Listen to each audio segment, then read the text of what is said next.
A footprints stop in the middle of nothing. 21,000 years ago, on the edge of a shallow lake in what is now southern New Mexico, someone was walking.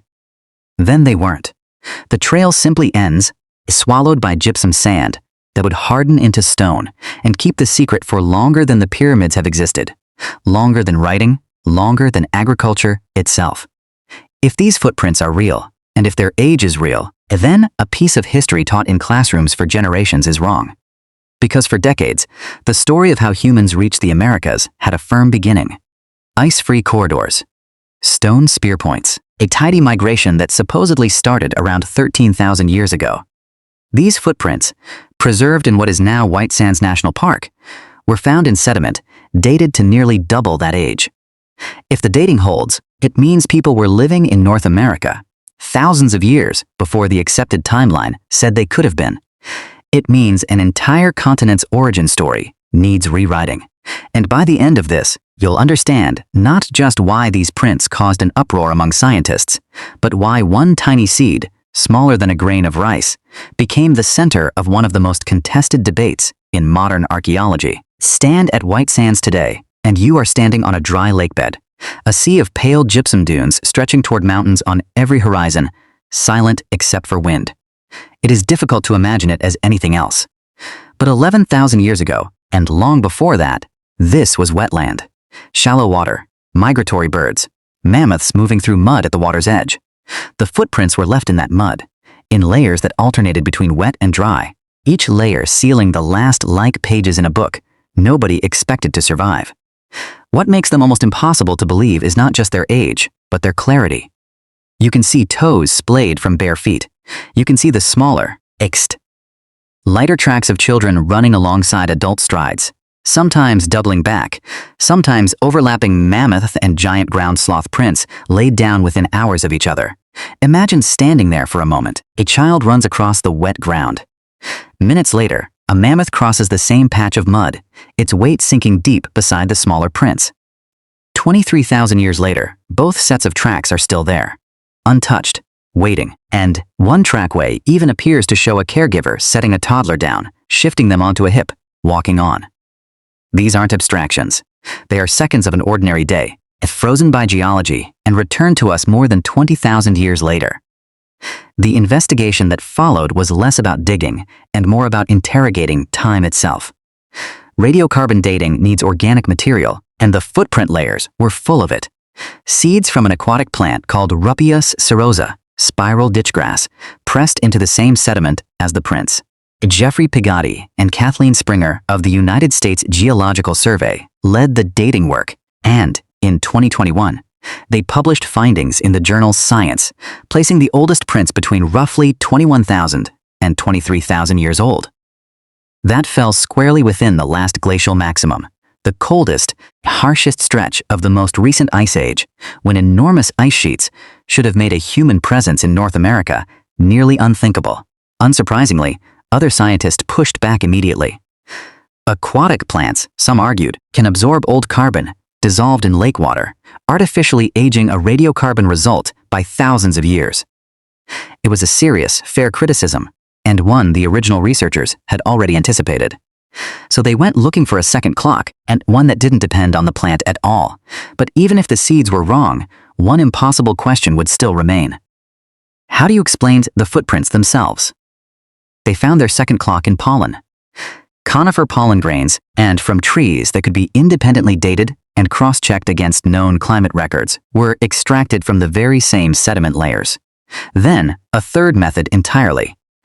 Optically stimulated luminescence, which measures the last time individual quartz grains were exposed to sunlight before being buried. 3 separate dating techniques, built on entirely different physical and chemical principles, converging on the same window of time. When the follow-up study was published in 2023, the original age held. Not proven beyond all possible revision, science rarely offers that, but standing on genuinely independent legs now, rather than one, this is where the human story becomes impossible to separate from the scientific one. For most of the 20th century, the reigning idea was Clovis First, named for distinctive stone spear points first found near Clovis, New Mexico, dated to around 13,000 years ago. Generations of archaeologists built careers defending it. Sites that seemed older were often dismissed, their dating methods questioned, their excavators sometimes quietly sidelined. It wasn't only about evidence. It was about identity, legacy, the discomfort of admitting a foundational story might be wrong.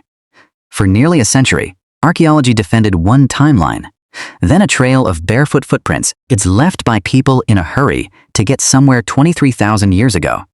Quietly forced archaeologists to rethink it, and here the perspective pulls back, because these aren't isolated tracks, searches.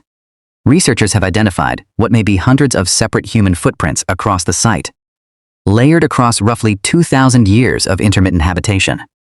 Zoom out further, and the picture gets stranger still. If people were walking around an Ice Age lake in New Mexico 23,000 years ago, they had to arrive up even earlier, and by a route nobody has definitively mapped. And the standard land bridge story assumed corridors that current climate modeling suggests may not have existed as open pathways that early. Some researchers now argue for coastal migration instead, and following shorelines and marine resources rather than trekking through inland ice. The evidence for that route is still developing, and genuinely contested among specialists, so this isn't settled history. It's an active argument happening in real time, with each new discovery reshaping the last one. Which brings us to what's known, what's believed, and what remains uncertain. Known. The footprints exist, physically undeniable, and walked by real people at a real lake. Known. 3 independent dating methods now agree on their age. Believed, with strong evidence but not universal consensus, that this places humans in North America well before the old Clovis First boundary. Uncertain. Exactly how those people got there, how large their population was, and whether they represent an isolated group or one small piece of a much wider, still invisible human presence across the continent. It's worth sitting with why this matters beyond dates on a chart. This isn't only a story about who arrived first as though it were a race. It's a story about how fragile our record of the deep past actually is, and how much of it survives by accident. A child's footprint next to a mammoth's, sealed by a passing rainstorm, ignored by geology for 20,000 years, until wind and excavation exposed it at exactly the right moment for someone to notice. Change the timing by a single season, and it might have eroded away, unread, unremembered, the way countless other traces of early humans almost certainly have. Stand at that trackway now, and the mundane becomes extraordinary. As someone lifted a child onto their hip. Someone else was in a hurry, their stride lengthening near a puddle. These were not distant abstractions living in some vague prehistoric fog.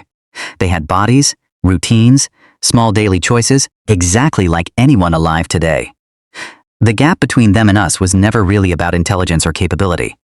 It was only ever about visibility, about whether the evidence of an ordinary day happened to survive, as exist. So when you return to that trail, vanishing into the gypsum, the mystery isn't really where those footsteps went. It's how many other footsteps, just like them, are still out there, pressed into forgotten mud somewhere else on the continent, and waiting for the right grain of sand to finally let them go.